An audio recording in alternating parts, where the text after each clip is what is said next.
প্রায় আড়াই মাস ধরে দমদমের সিপিএমের প্রার্থী সুজন চক্রবর্তী চষে বেরিয়েছেন দমদমের গলি থেকে রাজপথ পর্যন্ত। ইলেকশন মিটে যাওয়ার পরে বেশ কিছুটা স্বস্তিতে থাকার কথা ছিল, কিন্তু স্বস্তিতে থাকতে পারেননি। দমদম থেকে সোজা চলে এসেছেন যাদবপুরে সুজন চক্রবর্তী। একসময় সুজনদার খাস তালুক, যাদবপুরে ছুটে আসতে হয়েছে সকাল সকাল দমদম থেকে। কি কারণে? আমাদের কাছে তো ৩৬৫ দিন মানুষের কাজ, রাজনীতির কাজ, লোকের সঙ্গে থাকা। ফলে আমি দমদমের প্রার্থী হতে ভোট হয়ে গেল, আমার কোনো কাজ নেই এরকমটা তো নয়। বিভিন্ন জায়গাতেই আক্রমণ ঠাক্রমণ করেছে। দমদমেও পরশু দিন, তার আগের দিন আমি প্রায় সারা রাত সেখানে ছিলাম। এখনও শুনলাম আসবার সময় আরও কয়েকটা জায়গাতে যাব, আমি সেখানেও যাব। কিন্তু যাদবপুরে কালকে যেভাবে আক্রমণ করেছে ভয়াবহ। আমার যখন আসতে হলো, এটা কে কোথাকার প্রার্থী তা বড় ব্যাপার নয়। আমরা রাজনৈতিক কর্মী এবং সারা বছর মানুষের সঙ্গে থাকি।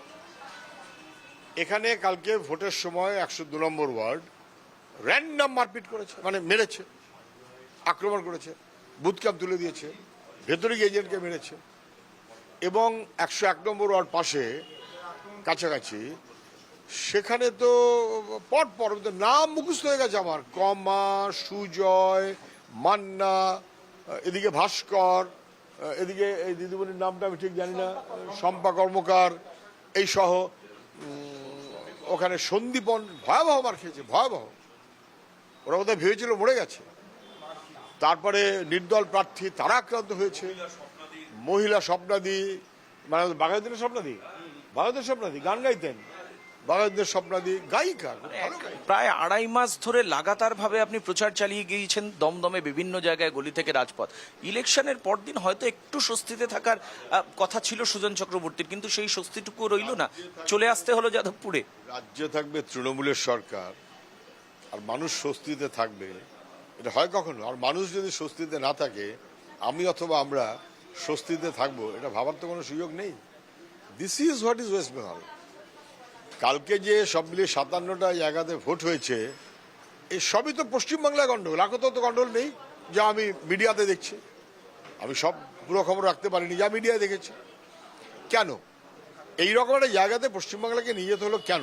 কাউন্সিলর তৃণমূলের, পঞ্চায়েত তৃণমূলের, এমএলএ তৃণমূলের, এমপি তৃণমূলের, ১০০তে ১০০ হয়ে রয়েছে। তাহলে এত মারামারি করতে হয় কেন? তারা নিজেরা অপরাধী, মানুষ ভোট দেবে না সেই ভয়, লুট করতে পারেনি সেই ভয়। লুঠের ভোট করতে হবে কেন? কালকে আমাকে ভুয়ো ভোটার ধরতে হয়েছে। এই বুড়ো বয়সে আমি কেন ভুয়ো ভোটার ধরবো? কি করছে নির্বাচন কমিশন? ফলে এখানেও যেভাবে আক্রমণ হয়েছে, তনুশ্রী বলে নির্দলের যে প্রার্থী, আমি খুবই চিনি, খুব ভালো মেয়ে, ট্রমাটাইজড, মানে কার্যত মেয়ে, তাকে যেভাবে অসম্মানিত করা হচ্ছে, শালীনতার সীমা অতিক্রম করে, ভাবা যায় নাকি এগুলো? আপনি বলছেন যাদবপুরে প্রায় ৩২ জন সিপিএম এর কর্মী তারা আক্রান্ত হয়েছেন, এমনকি কাউন্টিং এ বসতে পারবেন কি পারবেন না সেটা নিয়ে তারা উদ্বিগ্ন রয়েছে। থ্রেটনিং আসছে বলা হচ্ছে। যত থ্রেটনিং আসে আসুক, কাউন্টিং এ সবাই বসবে, ভোটের রেজাল্ট নিয়ে বাড়ি ফিরবে। রেজাল্ট যা হবে তাই হবে। রেজাল্ট ম্যানিপুলেট করলে ম্যানিপুলেট করবে, কিন্তু মানুষের মনের সাড়া আমাদের পক্ষে। এই স্পিরিট নিয়ে আমাদের কাউন্টিং এজেন্টরা সবাই যাবে। মানুষের মনের সাড়া আমাদের পক্ষে। বাক্সটা খুলতে দিন, বাক্সে বন্দী হয়ে রয়েছে সব। অত ওস্তাদি করা ভালো না কারোর। আরে বেশি আর ওস্তাদি করছে, আমি আগেও বলেছি, তারা যেন বুঝে রাখেন যে সব কিন্তু মানুষ হিসেব রাখছে। এক সময় আপনি এই যাদবপুর কনস্টিটিউয়েন্সির সাংসদ হয়েছিলেন, নির্বাচিত হয়েছিলেন, এবারে আপনি দমদমে, এবং যেই সন্ত্রাসের কারণে ভোট মিটতে না মিটতেই ছুটে আসতে হলো সাত সকালে যাদবপুরে। যাদবপুর না দমদম, কোন জায়গায় শাসকের সন্ত্রাস অনেক বেশিভাবে কমব্যাট করতে হয়েছে সিপিএমকে? আপনি যদি এখন জন্তু জানোয়ারদের বলেন কখন কোথায় সে কিভাবে লাভ মারবে, এটা কেউ বলতে পারে কি? হিংস্র যদি বাহিনী হয়, ভোট লুট করার মনোভাব যদি ডমিনেট করে, পাচার এবং লুট যদি মূল নীতি হয়, তাহলে তাদেরকে ভাগ করা যায়? এটা বেশি, এটা কম, ওটা কম, এটা বেশি, এই ভাগ করা যায় না। এক এক জায়গাতে এক এক রকম।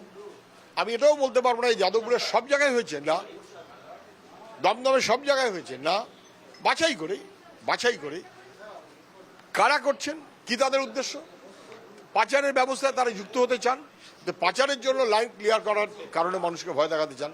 দমদমেও সেরকম, যাদবপুরেও সেরকম, সাধারণভাবে। এর বাইরেও অনেক ঘটনা আছে বটে। যেভাবে ভোট হয়েছে আপনার কেন্দ্রে দমদমে, ভোট পরবর্তী এই সময় 4 তারিখ রেজাল্ট বেরোতে চলেছে, আপনি কি এক্সপেক্ট করছেন? আমরা জিতবো, তৃণমূল হারবে। মানুষের সাড়া কেমন পাচ্ছে? দারুণ, মানুষের সাড়া খুব ভালো। মানুষ ভোট দিয়েছেন, বেশ কিছু ভোট গন্ডগোল করেছে, কিন্তু সব ভোট গন্ডগোল করতে পারেনি। ফলে মানুষের সাড়াতে আমরা জিতে আছি। এবার মানুষের সাড়াতে আমরা জিতে থাকবো, এটা 4 তারিখ বুঝবেন। সুজনদা, ইতিমধ্যেই এক্সিট পোল প্রকাশিত হয়েছে এবং সেখানে বিজেপিকে বিরাটভাবে এগিয়ে রাখা হয়েছে সবকটা এক্সিট পোলের পক্ষ থেকে। আপনি কিভাবে দেখছেন, বামফ্রন্ট কিভাবে দেখছেন? সবাই মানুষের চোখের ইশারা বুঝেছেন, মনের ভাষা বুঝেছেন। বিজেপির কর্মসূচি দেখেছেন, তৃণমূলের কর্মসূচি দেখেছেন, আমাদের কর্মসূচি দেখেছেন এবং মানুষের মনোভাব বুঝেছেন।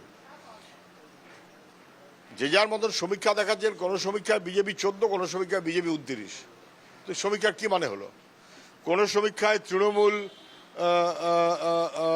12 আর হাইয়েস্ট বোধহয় তৃণমূল 22, 17, 12, 17। কোন সমীক্ষা 12, কোন সময় 17। কি মিললো? ফলে মিললো না। আর আমাদের তো শুরু থেকে 0-0 বলা ছিল, এখন কেতে কুতে 3-এ উঠেছে, এখন 1 থেকে 3 এইতে উঠেছে। ফলে কে কি বললো এটা আমার কাছে বড় কথা নয়। মানুষের মন এবং তার প্রতিফলনের সঙ্গে ওই যা দেখাচ্ছে ওর কোনো সম্পর্ক নেই, কনফিউজ করার জন্য করছে বলে আমি বিশ্বাস করি। আর যদি কখনো ওই যা দেখাচ্ছে বিজেপি এত অমুক তমুক, তৃণমূল এত অমুক তমুক, তাহলে বুঝবেন যে এইভাবে বড় সড়ো চোট, এর বাইরে কিছু হতে পারে না। বড় সড়ো চোট ছাড়া সব হতে পারে না। কত রকম কি 2 নম্বরই দুর্নীতি ব্যবহার করার জন্য বিজেপি তৃণমূল কাকে দিয়ে প্যাক করাচ্ছে, এটা সবাই পরে টের পাবেন। কিন্তু মানুষের মনের সাথে আমরা জিতে আছি, আপনি লিখে নিন। সুজন চক্রবর্তী আত্মবিশ্বাসী, তবে নির্বাচনের পরেও যে স্বস্তি নেই। যাদবপুরে ছুটে আসতে হয়েছে দমদম থেকে, যেখানে সিপিএম কর্মীরা মার খাচ্ছেন বা আক্রান্ত হচ্ছেন বা থ্রেটনিং করা হচ্ছে, কাউন্টিং পর্যন্ত তারা লড়াই চালিয়ে যাবেন। মন্তব্য সুজন চক্রবর্তী। ক্যামেরা রাজশেখরের সঙ্গে রণজয় মুখোপাধ্যায়, NK TV বাংলা, কলকাতা।